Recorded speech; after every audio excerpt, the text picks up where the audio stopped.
Par rapport au début du projet, est-ce que vous sentez que vous avez réalisé en grande partie peut-être les objectifs qu'on s'était fixés pour offrir une revitalisation d'ici 2026 là, aux gens de Rwanda? C'est une grande question. En fait, ce que je te dirais qu'on a réalisé, c'est que la manière dont on imaginait le projet au départ s'est modifiée à mesure qu'on en apprenait plus. Donc, on est peut-être parti au début du projet avec une vision un petit peu plus simple.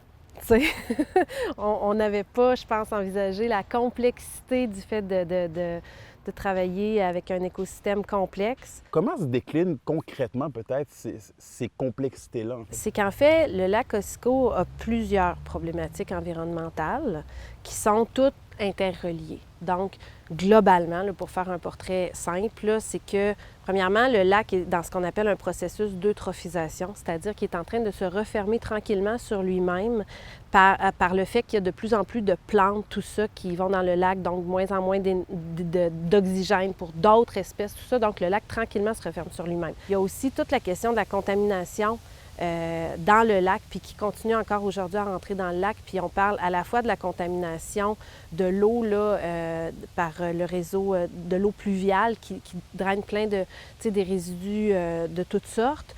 Il y a aussi la contamination atmosphérique qui se rend dans le lac. Après ça, il y a toute la question des plantes envahissantes. C'est de trouver la balance entre certaines solutions concrètes puis relativement simples à implanter, puis qui vont avoir des effets réels, mais aussi tout le grand chantier social que ça implique de modifier comment on vit autour de notre lac.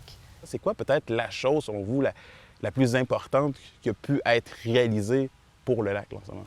C'est vraiment la construction d'un réseau de collaborateurs puis de partenaires extrêmement riche, extrêmement diversifié, avec des scientifiques, des étudiants, des artistes, des créatifs, des soudeurs, des ingénieurs, des fonctionnaires, vraiment là, des gens, des médias, des gens vraiment de tous les domaines, que ce qui les rassemble, c'est l'intérêt pour le projet puis le désir qui se réalise.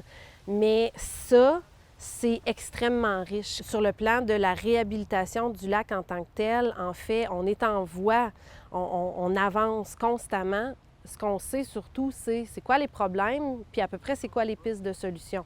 Reste quand même beaucoup de travail pour trouver ces solutions-là, je veux dire, opérationnaliser les solutions, trouver les ressources aussi pour les réaliser, les mettre en œuvre, puis voir est-ce que ça fonctionne, sinon comment on ajuste, tout ça. Donc, il y a quand même encore beaucoup de travail au niveau des solutions environnementales à mettre en œuvre.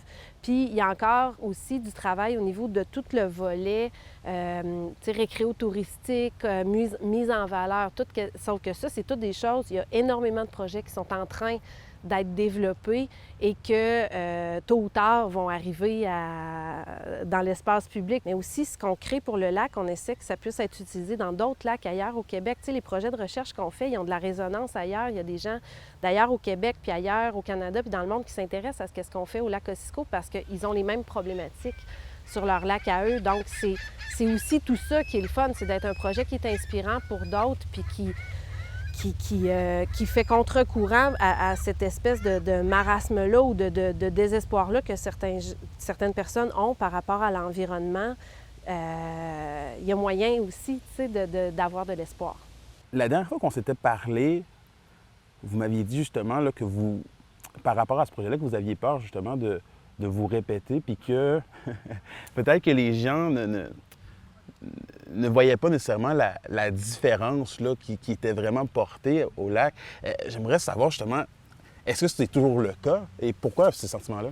C'est des projets qui se développent lentement. Il y a beaucoup d'imprévus, il y a beaucoup d'éléments qu'on ne contrôle pas. Ce qui fait que des fois, je sais pas, j'ai la crainte, est-ce que les gens comprennent que ça continue d'avancer, il y a des choses qui arrivent, mais est-ce que les choses vont assez vite pour garder la communauté impliquée dans le projet, puis tout ça, puis qui voit que les choses avancent? Comment, dans un monde idéal et possible, évidemment, on aimerait que la population de Rwanda puisse profiter du lac Kosciuszko autant au 100e en 2026 qu'au-delà de cette date-là? C'est pas quelque chose en claquant des doigts, là. Donc, c'est sûr que nous, ce qu'on souhaite, c'est que pour le 100e anniversaire, que la population puisse vraiment voir concrètement qu'il y a des solutions qui sont mises en place et qui portent fruit. Première des choses.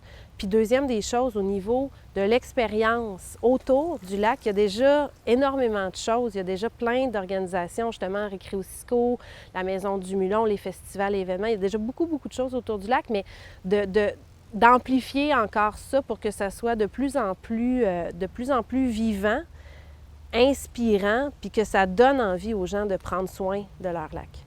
Est-ce que vous pensez qu'on va pouvoir un jour se rebaigner dans le Kosciuszko? Je pense qu'un lac qui est en santé, c'est un lac qui peut accueillir la baignade. Donc, ça serait un très bon indicateur du fait qu'on a réussi le travail de réhabilitation du lac.